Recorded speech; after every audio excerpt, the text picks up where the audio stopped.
1.5 years ago, I started a series of late-game Bloons videos consisting of only the very best of runs. Most recently, we have done chimps mode and easy mode all powers allowed. But the first ever run we did was a game on logs in update 33.1 without powers.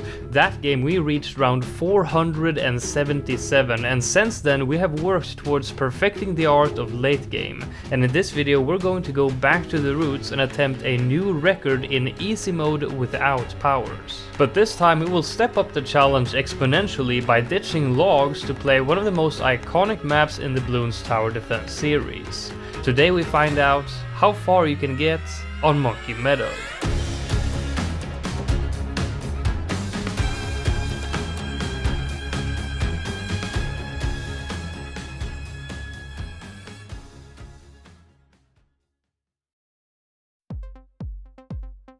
Let's first take a look at some of the big changes compared to our last no power run 1.5 years ago. Playing on this new map presents some new challenges. First of all, the track length is a lot shorter than on logs, 900.5 range units compared to 1659. That's only 54% of what we had last time. On top of this time we don't have access to any water on the map, so we can't make a boat paragon, nor can we make the new submarine paragon, and we can't place an energizer to lower all our ability cooldowns by 20%, which makes a huge difference. The only new paragon that we can use is the wizard paragon, but trading the boat paragon for this one is definitely a downgrade. The biggest positive change is that the ninja paragon now acts as a permanent grand sabo that causes all mob class balloons to spawn with 25% less HP, so we now have 100% uptime instead of the about 60% uptime we had previously. With the addition of the cash injection feature, we can also create paragons up to degree 91 without the use of Geraldo's paragon totems compared to a max of degree 76 previously. For our hero, we will be using Adora for her ability to increase the range and attack speed of all temples significantly. Another positive change is that the call to arms ability of the village that gives plus 50% attack speed now affects all towers on the screen instead of just the ones in its range, just like the tier 5 homeland defense. On top of all this, there are hundreds of smaller changes, both positive and negative, made in the 9 updates since. As mentioned, our last game was on update 33.1 and this game was started on update 41.2 and ended on update 42.1. Overall, the fact that we are playing on a map with half the track length and we have no access to the boat paragon nor the energizer means that this challenge will be a lot harder than last time. We start the game by placing our hero Adora and our free dart monkey as our only defense while we get started on farming. After creating a 1-farmopolis and a few farms around it, we place our third defensive tower, which will be the ace, placed in the bottom right corner behind the trees. This tower will be the first one that we turn into a paragon. We need to reach 16.2 million pops on the ace to get a degree 91, so we will focus on giving as many pops as possible to this tower. As soon as we have a decent farm going, we create the Ultra Boost and start placing towers in the bottom left corner to use it on. The Ultra Boost ability can be used 10 times on each tower to give a total of 66.7% extra attack speed permanently. This ability takes a good while to recharge though, especially since we don't have an energizer, so we will need to get started on Ultra Boosting our towers as soon as possible to have time to fully Ultra Boost every tower before we eventually lose the game. So this is why we place towers in the bottom left, which we won't upgrade for a long time. We're just placing them there so that we can start ultra boosting them now, and then later we can move them using the Chinook to their final position on the map and then upgrade them. We're going to need several million to create our final setup, so the next step is to continue the farming by filling the whole map with more farms. And now is a good time for me to point out that we will in fact be using 2 types of powers despite this being a quote powerless run, and that is the tech bot and the farmer. All the farmer does is to pick up the cash crates for you, so it can be used as a lazy way to farm. The tech bot is also generally considered to be an exemption to the rule, as all the tech bot does is that it triggers abilities for you as a quality of life thing, but it does not give you any advantage in the game. In fact, it will serve as a disadvantage due to the fact that the tech bot does take up space on the map that could otherwise be used to place even more damage dealing towers. After we have filled the map with farms, all we're doing right now is waiting for the ace to reach 16.2 million pops, as we are focused on ultra boosting more towers in the bottom left. At round 134 we have all the necessary pops, so we sell some farms for now to fit all the sacrifices and max out the cash injection to receive our degree 91 doom ship. The paragon we will get after this is the Apex Plasma Master, so we place 20 middle path darts and 2 bottom path darts near the entrance to start farming the pops. Placing some debuffs such as a Super Brittle and a Cripple Moab will help the Dart Monkey steal pops from the Ace Paragon faster, as debuffs are more effective for fast attacking low damage towers rather than paragons that has less frequent but higher damage attacks. And also using attack speed buffs that don't affect paragons, such as Homeland Defense, helps a lot too. At round 173 we create the Dart Paragon, which ends up as a degree 92 instead of 91, since there is a monkey knowledge that lets you have 2 bottom path tier 5s, and the resulting extra sacrifice yields an additional Paragon degree. The Dart Paragon will be targeting last to always shoot in a straight line, and the balls will bounce back in the same straight line again to maximize its damage output.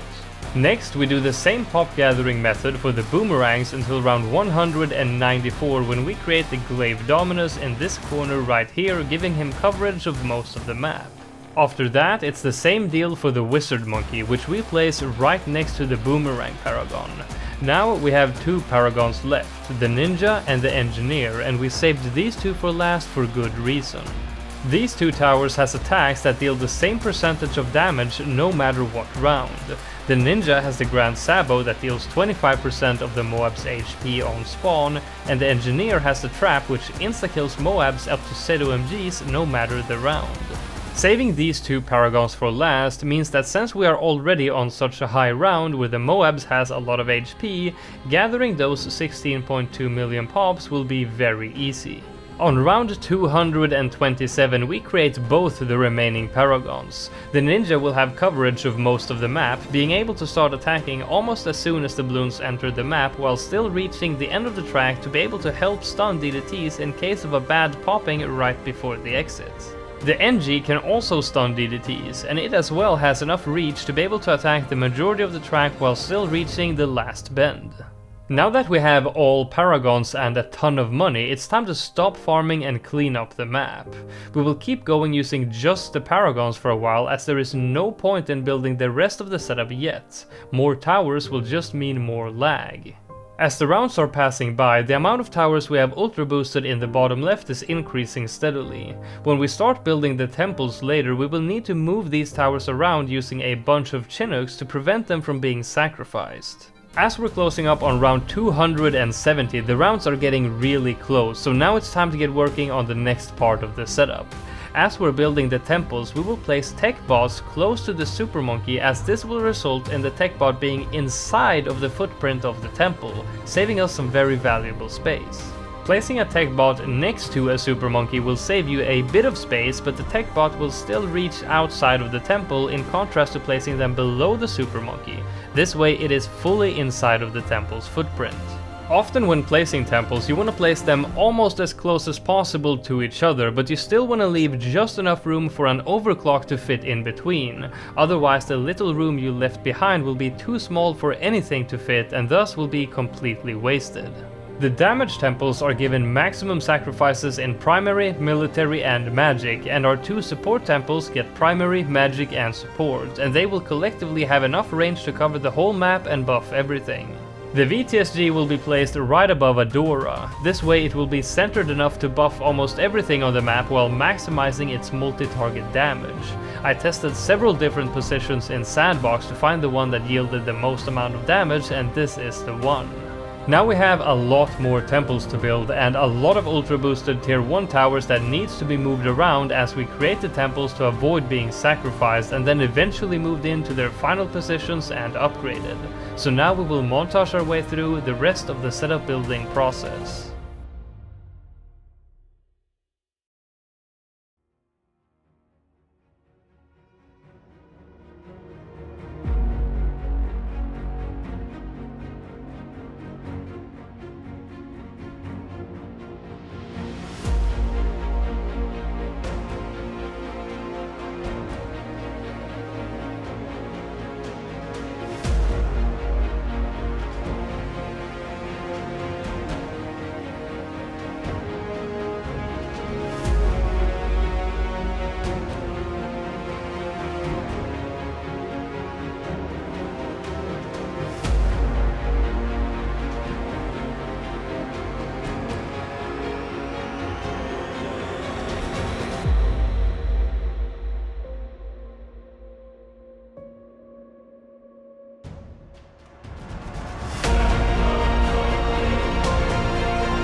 Now that we have filled the map with high damage dealing towers and a lot of overclocks to buff them with, it's time to connect all of the tech bots and overclocks to make sure all the abilities get triggered at the right time. The only two towers that will have 2 overclocks on them to make sure that they have 100% uptime is the VTSG and the Sentry Champion, as they give you incredible value for every second of uptime that you can give them. Now we just continue pushing as far as we can. At round 478 the setup fails, just 1 round higher than what we got on logs all that time ago. But the goal here is the same as before. We want to reach round 500 where the HP scaling reaches its maximum level. So here we will sell the call to arms and just have a homeland defense that we will sell and rebuy over and over during the rounds to spam its ability for 100% uptime. In the 490s, rounds are often really tight and I need to go over and adjust the targeting for every tower to squeeze out just a little extra damage to push past the most difficult rounds. After 35 hours of playing this game, I finally reached my goal of 500 rounds. Back in late 2022, when we played the 477 game on logs, I could never have guessed that we would eventually advance so far as to getting 500 plus on a map half as long as the one we were playing on at the time.